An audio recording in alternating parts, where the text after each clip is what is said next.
예, 안녕하십니까. 여러분들의 백만장자입니다. 사랑합니다. 여러분, 휴일, 잘 보내시고 계십니까? 여러분, 제가 조금 재미있는 소식을 여러분들에게 좀 전달을 해 드리려고 합니다. 일단 제목부터 한번 보시죠. 혹시 대만도 우크라 전쟁에 외국인 투자자 대거 이탈, 이 금액이 생각보다 상당합니다.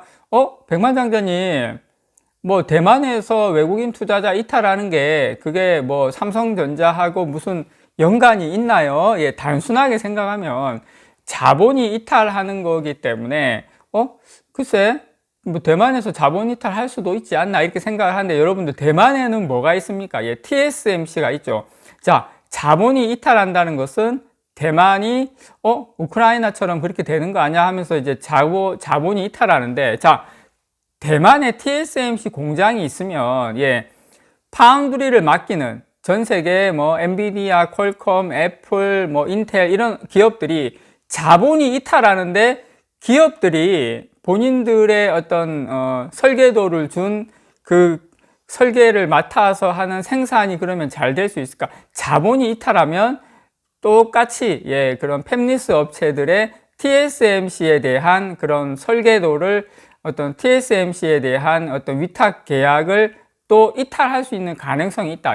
다만 그들이 대안이 없기 때문에 삼성전자가 조금만 더 기술력만 올라와 준다면, 삼성전자가 조금만 더 수율이 올라와 준다면 얼마든지 그들은 옮기고 싶어 한다. 왜냐? 지금 이 자본 이탈이 우리가 생각하는 것보다 상당히 심각하다. 그거 제가 여러분들에게 전달을 좀 해드리도록 하겠습니다. 일단 우크라이나 전쟁 이후에 대만의 안보 불안이 가중이 되고 있습니다. 왜냐?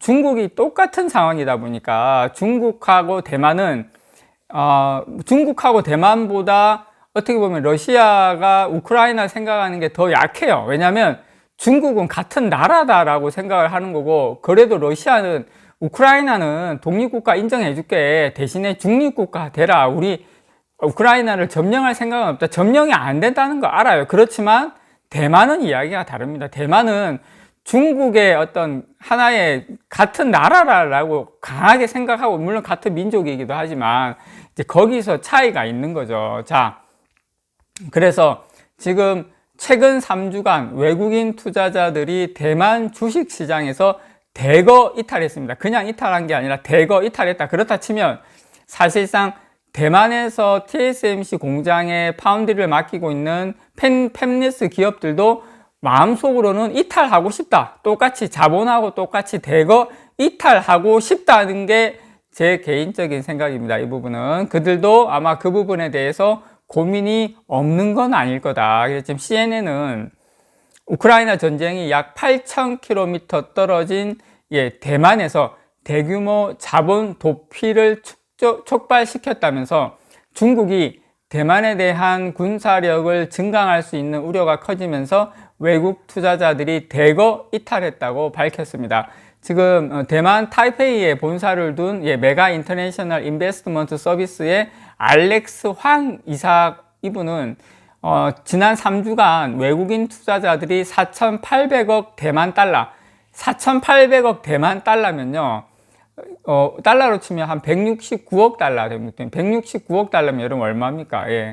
20조죠, 20조. 우리나라 돈으로 20조 원이 얼마 기간 동안, 3주 동안 20조 원이면 어마어마한 돈입니다, 여러분. 엄청 큰 돈입니다. 우리나라도 1년에 20조씩 이렇게 빠져나가는 사례가 거의 없어요. 근데 3주 동안 대만에서 달러가 엄청나게 빠져나갔다.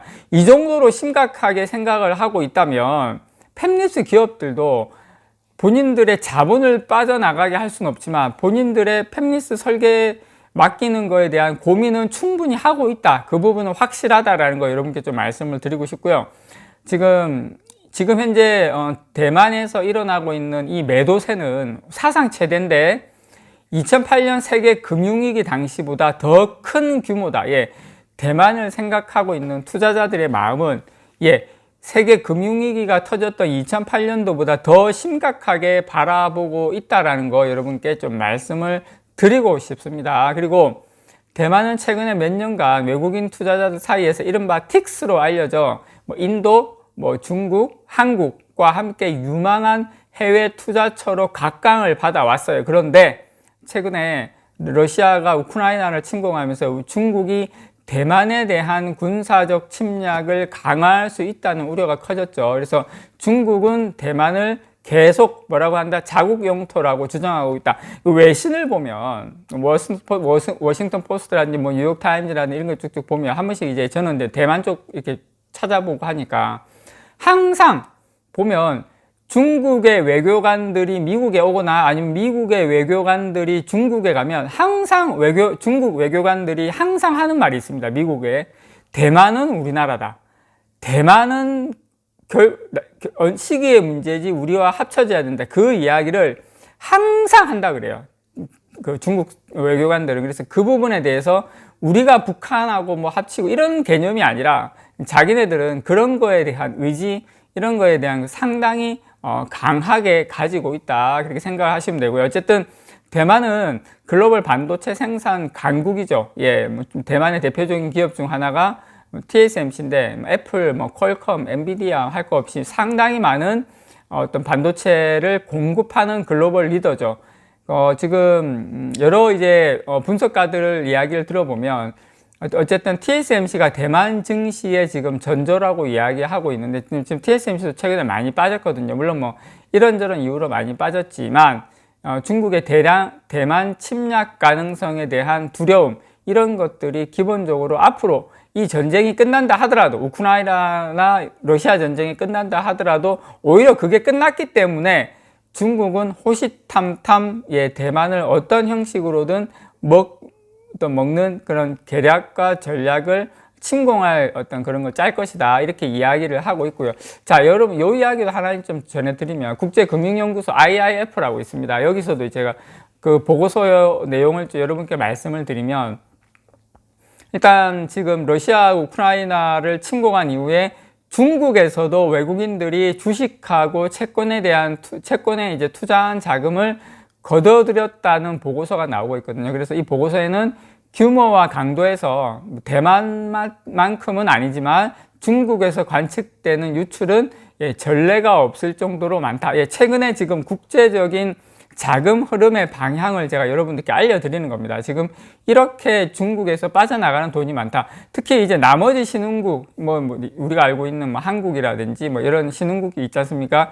이런 데서 빠져나오는 어떤 유출하고 비교하면 신흥국에서 중국이 왜냐하면 같은 신흥국 시장이기 때문에 그거하고 비교하면 신흥국 시장은 유출이 발생하지 않았는데 지금 외국 같은 경우, 특히 중국 같은 경우에는 상당히 많다. 지금 블룸버그에 보면 뭐라고 나오냐면 지난달에 외국인이 중국 국채를 한 350억 위안, 달러로 치면 550억 달러입니다, 여러분. 55억 달러 정도를 순매도했다고 전하고 있습니다. 그래서 이게 외국인이 중국 국채를 내다 판 건 2021년 3월 이후, 이때가 지금 월간으로는 가장 최대 규모다라는 거. 그래서 시장은 이렇게 기민하게 중국과 대만을 바라보고 있다라는 거. 결국 팹리스 기업들도 대만 본토에 공장에서 파운드리를 생산하는 것에 대한 두려움과 공포를